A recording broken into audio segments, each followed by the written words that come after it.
Hai guys, welcome to my YouTube channel. Kali ini aku akan nge-share ke kalian semua 3 kasus pembunuhan yang dilakukan oleh anak-anak. Siapa aja mereka? Lantas, apa alasan mereka melakukan pembunuhan itu? Kita simak videonya. Yang pertama guys, ada Mary Bell. Mary Bell ini anak dari seorang pelacur yang hidup di lingkungan yang tingkat kriminalitasnya sangat tinggi. Mary Bell melakukan pembunuhan pertamanya pada tanggal 25 Mei 1968, tepat sehari sebelum hari ulang tahunnya yang ke-11. Korban pertamanya adalah seorang anak laki-laki bernama Martin Brown. Ia membunuh anak itu dengan cara mencekiknya hingga tewas. Jasad Martin kemudian ditemukan di sebuah rumah kosong keesokan harinya. Karena cekikannya yang kurang kuat, Mary tidak meninggalkan bekas apapun pada tubuh Martin, sehingga polisi kesulitan mencari tahu penyebab kematiannya. Belum puas dengan aksinya guys, Mary kembali melakukan pembunuhan pada seorang anak berusia 3 tahun. Namanya Brian Howie. Kali ini Mary tidak sendirian, ia juga dibantu oleh temannya yang bernama Norma. Setelah membunuhnya, mereka meninggalkan jasad Brian di sebuah tanah kosong di daerah Scottwood. Yang lebih sadisnya lagi guys, Mary mengukir tanda M pada perut Brian dengan menggunakan gunting. Tidak hanya sampai di situ, Mary lalu memotong bagian rambut Brian, menyayat kakinya, dan yang lebih parah, ia memotong alat kelamin Brian. Pada Desember 1968, Mary dan temannya Norma akhirnya diamankan oleh pihak kepolisian. Dalam persidangan pun, Norma mengaku bahwa dirinya sempat memohon agar Mary berhenti menyakiti Brian. Tetapi Mary tidak menghiraukannya. Norma juga mengaku bahwa Mary meminta dirinya agar tidak membocorkan pembunuhan itu kepada siapapun, karena Norma diancam akan dibunuh.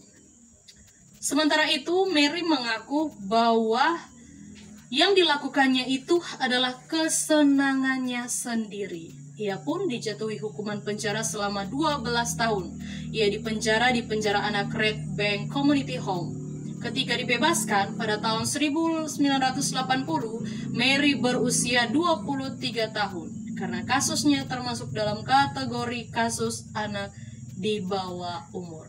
Ia pun dibebaskan dan diberikan identitas dan nama yang baru. Yang kedua guys, ada Jesse Pomeroy. Ia adalah seorang anak yang membunuh lebih dari 20 korban.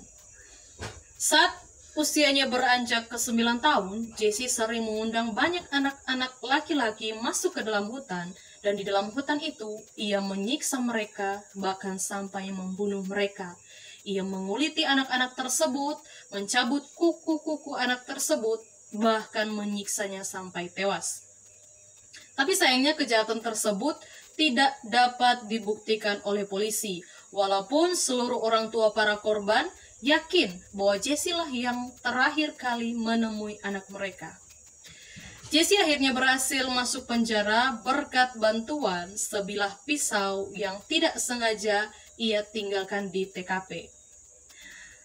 Karena saat itu dia melakukan pembunuhan terhadap anak gadis berusia 10 tahun, Mary Curran. Dan seorang anak batita tidak dikenal di sebuah gedung dekat rumahnya. Jasad anak yang tidak dikenal tersebut ditemukan terpotong-potong tanpa kepala. Para polisi juga menemukan 12 jasad lainnya di rumah Jesse. Semuanya sudah membusuk dan terkubur di halaman belakang. Saat diwawancara polisi, Jesse mengaku sudah membunuh 27 anak-anak di Boston. Berkat perilaku jahanamnya ini, Jesse mendapat julukan The Boston Boy Failed, atau yang berarti bocah iblis Boston. Boston ini dipenjara, divonis seumur hidup. Ia pun meninggal di dalam penjara pada waktu umur yang sudah tua, yakni 72 tahun. Yang ketiga guys, ada David Brown.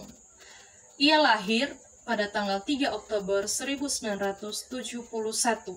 Ia lahir dalam keluarga Katolik yang sangat taat dan sangat menjunjung tinggi nilai-nilai keagamaan. Kejadian naas itu terjadi pada tanggal 20 Februari 1987. Saat itu David berumur 16 tahun. Dia adalah seorang remaja yang sangat menyukai musik-musik nyentrik. Seperti salah satu band di sekolahnya yang selalu menyanyikan lagu dengan lirik-lirik yang menghina agama. Seperti Christian is so stupid atau Communist is good. Saat sang ayah mengetahui bahwa anaknya mendengarkan musik seperti itu, ayahnya menjadi sangat marah dan memicu pertikaian dalam keluarga mereka. Yang merasa tidak tahan dengan omelan sang ayah, akhirnya mengambil sebuah kapak dan menancapkannya ke punggung ayahnya. Ibu David pun yang juga melihat hal tersebut terlibat pertengkaran dengan David. Ia lalu mengambil kapak tersebut dan membelah kepala ibunya sendiri. Sementara itu, kedua saudaranya disekap di dalam gudang sebelum akhirnya dipukuli dengan sebuah pipa besi hingga tewas. Esokan harinya, dia bertemu dengan teman wanitanya dan menceritakan semua yang dilakukannya terhadap seisi rumahnya. Ia pun mengajak teman perempuannya ini untuk melarikan diri, tetapi akhirnya dia ditangkap oleh polisi. Polisi menemukan semua mayat keluarganya di dalam rumah dengan keadaan yang mengenaskan. David Brown ini akhirnya divonis penjara seumur hidup. Oke guys, sekian video kita kali ini. Nantikan terus video aku yang lainnya. Kalau kalian mau aku membahas hal-hal yang lain, kalian bisa tulis di kolom komentar. Thank you for watching. Goodbye.